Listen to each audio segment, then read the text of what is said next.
Have you ever wondered why the strict logic of a spreadsheet feels so completely disconnected from the chaotic reality of your daily life? You look at the numbers, and they seem linear, predictable, and safe, yet your heart feels a constant, low-level hum of anxiety. Today, we are going to dismantle the three specific net worth milestones that fundamentally alter your brain chemistry. We are going to examine the numbers, yes. But more importantly, we are going to uncover who you become when you hit them. I am King, your guide through the psychology of finance. If you are ready to align your logic with your life, welcome to the community. Let us begin. To understand wealth, you must first accept that money is not merely currency, it is stored energy, and it is frozen time. When we discuss net worth milestones, we are not just talking about adding zeros to a screen. We are talking about the gradual removal of survival pressure from your nervous system. We are talking about the transition from a life dictated by fear to a life dictated by choice.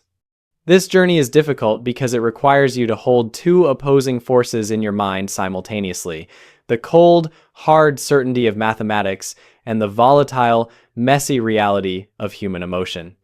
You cannot succeed with only one. You need the duality, you need the logic to build the plan, and you need the psychology to stick to it when the world feels like it is falling apart.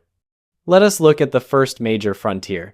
This is the milestone that ranges roughly between $100,000 and $300,000.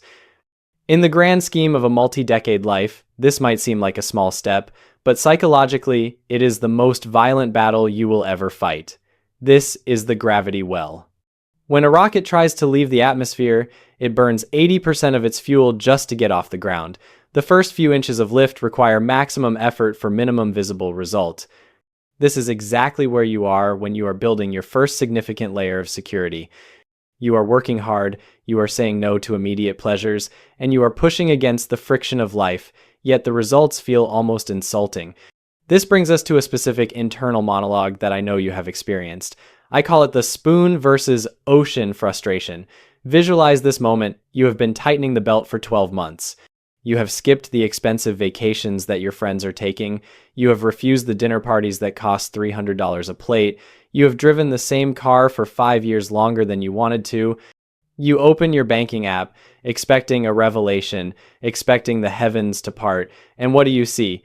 You see a few $100s of growth, maybe 1,000. The market dipped, or an emergency repair ate your savings. You look at that number, and you look at the millions you eventually need, and the thought cripples you. Is it really worth it? How many decades do I have left? I feel like a fool trying to drain the ocean with a spoon. This feeling is valid, but it is a psychological trap. You feel like you are using a spoon because you have not yet reached the velocity threshold. In this early stage, your capital is too small to generate its own momentum. You are providing all the energy. You are the engine. The math here is brutal because it demands high input for low passive output. However, you must cling to logic. You are not draining the ocean. You are filling a reservoir. The water level rises imperceptibly at first, but physics dictates that it must rise if the input exceeds the output. You must survive this phase of spoon versus ocean without losing your mind. You must understand that the pain you feel is not a sign of failure. It is the sensation of gravity before you reach orbit.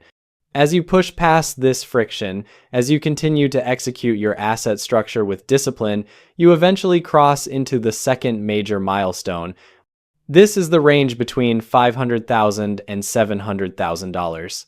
This is the flex point. This is where the duality of King, the math, and the psychology starts to harmonize. Mathematically, something profound happens here.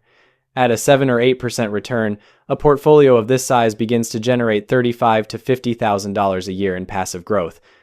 For many of you, that number matches or exceeds what you can physically save from your paycheck. This is the moment the machine wakes up. This is the moment where your money starts working harder than you do. But the psychological shift is even more profound than the mathematical one. This is where you transition from a survivalist mindset to a strategic mindset. You stop playing not to lose, and you start playing to win. Consider the hostage versus collaborator morning. I want you to imagine walking into your office on a Monday in November. It is raining, the commute was terrible. You walk in, and the atmosphere is heavy. A project has failed. The boss is angry, pacing the floor, looking for a scapegoat. In your past life, when you had zero net worth, your heart would be hammering against your ribs. Your cortisol would spike. You would be in fight or flight mode because you needed that paycheck to survive the month. You were a hostage. But today is different. You look at the angry boss, and you feel a strange, calm detachment. You check your internal ledger. You know that you have years of expenses tucked away in a diversified portfolio. You know that if this job ended today, you would be fine. The internal voice speaks, clear and calm. I don't need to be here to survive anymore. My machine has started walking on its own. You realize you are no longer a hostage. You are a collaborator choosing to show up. You sit down at the table, not with fear, but with the confidence of an equal. You solve the problem better than anyone else because your brain is not clouded by the terror of poverty. This is the power of the flex point. It does not mean you quit working. It means you start working with dignity.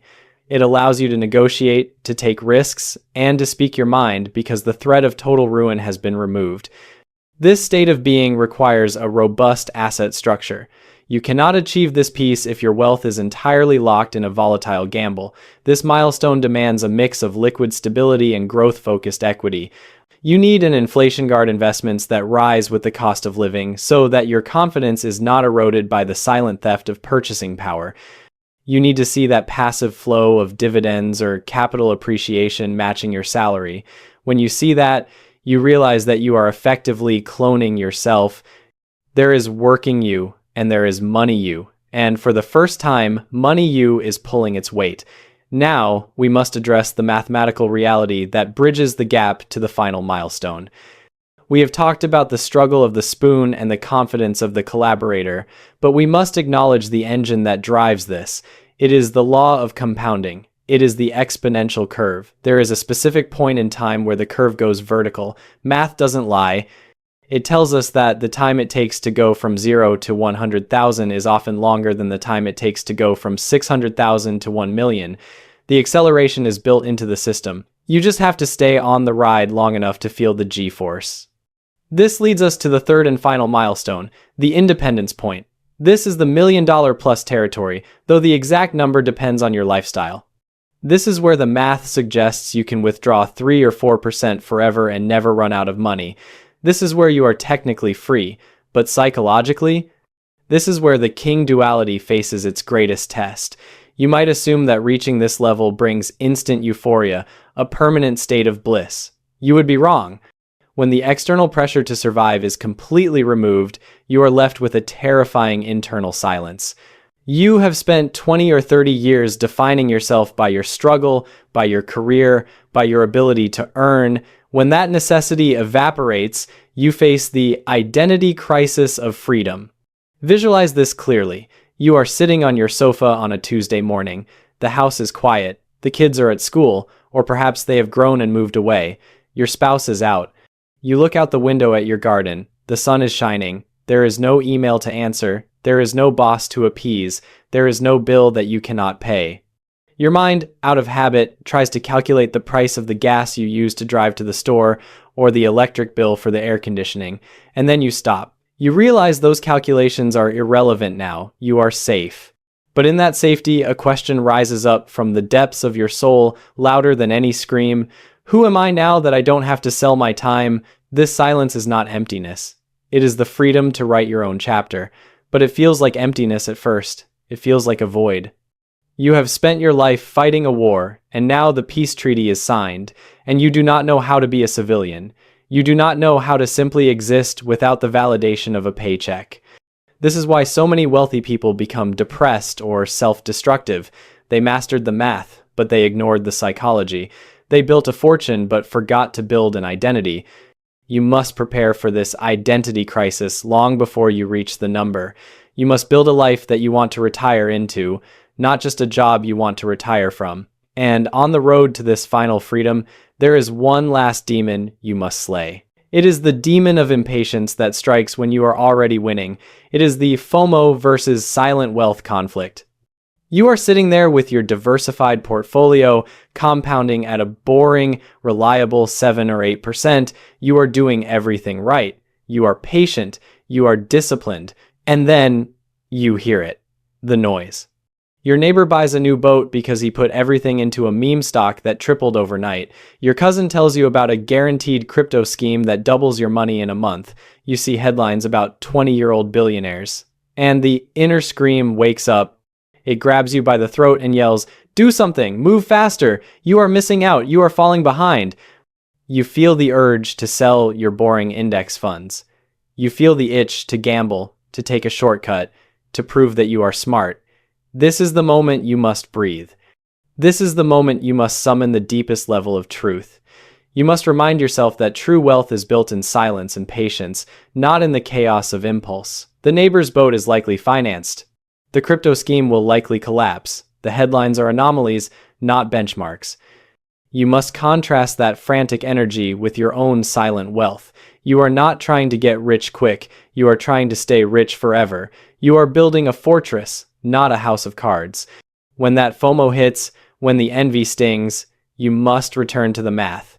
You must look at the probability of ruin in those high-risk schemes versus the certainty of your slow path. You must choose peace over excitement. You must realize that the boredom of your plan is a feature, not a bug. The boredom is what allows you to sleep at night. The boredom is what protects you. Navigating these 3 milestones requires you to constantly oscillate between the spreadsheet and the mirror.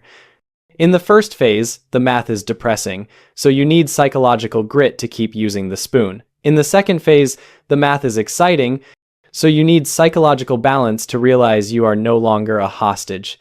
In the third phase, the math is solved, so you need psychological depth to solve the crisis of identity. Most financial advice ignores the human element. It gives you a calculator and expects you to be a robot. But you are not a robot.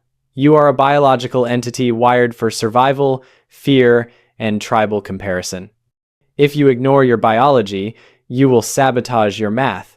You will sell at the bottom because you are scared. You will buy at the top because you are greedy. You will quit the plan because you feel like you are draining the ocean. You must develop a relationship with your future self. When you are in the spoon phase, visualize the collaborator phase. Tell yourself, I am doing this so that one day I can walk into that office and not be afraid. When you are in the collaborator phase, visualize the freedom phase. Tell yourself, I am building this so that I can eventually own my time completely. And when you reach the freedom phase, look back at the younger version of you who held the spoon. Thank them. They carried the burden so you could carry the torch. The math of asset allocation, stocks, bonds, real estate is the vehicle, but your mind is the driver. If the driver is drunk on emotion, the quality of the car does not matter. You will crash. If the driver is asleep, you will drift off the road. You must be awake. You must be aware of the inner scream and the identity crisis. You must recognize them not as enemies but as mile markers. When you feel the frustration of the spoon, smile. It means you are in phase 1. When you feel the relief of the collaborator, cherish it. It means you are in phase 2. When you feel the terror of the void, embrace it. It means you have won. You have reached phase 3. We often talk about net worth as a measure of success, but true success is net peace. It is the ability to look at your numbers and feel nothing but gratitude and security. It is the absence of panic. It is the quiet knowledge that you and your family are okay, no matter what the economy does, no matter what the job market does, no matter what the news cycle screams. This journey is not linear. You will slide back. You will have moments where you feel like a hostage again. You will have moments where you want to gamble. That is okay. That is human. Just come back to the center. Come back to the duality. Check the math, acknowledge the feeling, and make the decision that serves your long-term freedom. The world wants you to be a consumer. The world wants you to be a hostage. The world wants you to be insecure, so you will buy things to fill the void. To choose the path of wealth is an act of rebellion. It is a quiet revolution. You are rebelling against the narrative that says you must work until you die. You are rebelling against the idea that your worth is tied to your spending. You are choosing to step out of the current and stand on the solid ground of logic and truth. So, the next time you look at your account and feel the frustration of the spoon, remember the ocean. The ocean is vast, but it is finite. And you are not just using a spoon, you are building a pipeline. Every dollar you save is a section of pipe. Every dividend you reinvest is a pump. Eventually, the water flows on its own. Eventually, the spoon is retired. Eventually, you stand on the shore, not as a laborer trying to drain the sea, but as the captain of your own vessel, charting a course toward whatever horizon you choose. We have traversed the landscape of wealth, from the grinding friction of the first dollar to the existential silence of the last. You now understand that the numbers on your screen are merely reflections of your internal state. You see that the frustration of the spoon, the relief of the collaborator, and the crisis of identity are necessary gates you must pass through. To truly grasp the mathematical foundation of that middle phase, the crucial flex point where the magic begins, you must understand the mechanics of the first major hurdle. I strongly encourage you to watch my previous video, Why $200,000 is the Real Halfway Point to $1 Million. That discussion provides the structural bedrock for the psychological breakthroughs we explored today.